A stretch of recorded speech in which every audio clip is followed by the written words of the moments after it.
about coming out and who you are.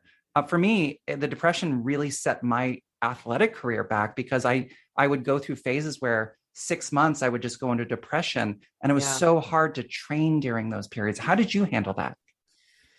Such a great point. Honestly, I would say being a queer female athlete in the United States of America is it's for me, it wasn't difficult, right? I never faced much resistance in the US for being queer. Right.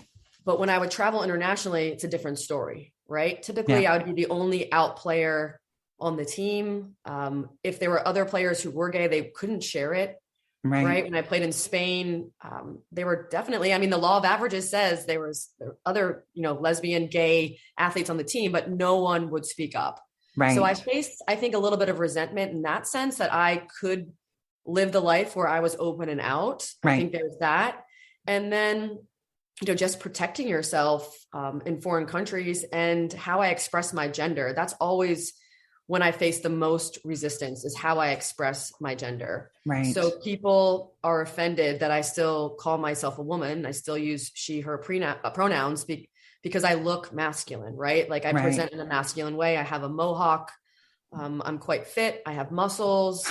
In a lot of these countries, they, in my travels to Africa and things like that, they don't have the vocabulary to describe me as a gay human being. Right. Language comes from necessity, and they've never needed words for that type of identity. Right. So it's so interesting. I've learned so much just from traveling and the way that people perceive me.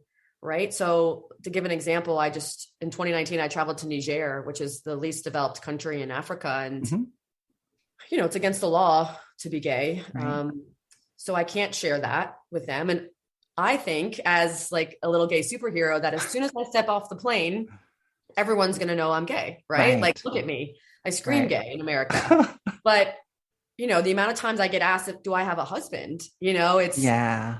all of a sudden I'm like, oh, wow. Like everything is culture specific. Right. And how I'm treated in different countries is very unique Right. to that country. So some places I feel safe to be my authentic whole self. Other countries, it has to be a lot more of a soft diplomacy where I come, I smile, I'm Joe Lohman, but I don't talk about being gay, right? Right. Right. And then I go home and everyone follows me on Facebook, right? And they Right. see, oh wow, I just met my first queer human, right? Right. Wow, like I had no idea, first of all, and second of all, I guess she's normal, right? She's not a Yeah. monster. So yeah, that's a long-winded answer to your No, that's so, but oh my God, I love you. So here's the thing. So on Netflix, there's a program called Disclosure where okay. Laverne Cox talks about the trans identity, and more specifically, how the problems with being the first person, or the first trans person, the first lesbian, the first gay, the first LGBTQ plus queer, whatever, the first person that these people have ever met. There's such a responsibility. 80% of Americans, now this is, forget about Niger, 80% of Americans have never met a transgender person. Yeah. Yeah. And so from that perspective,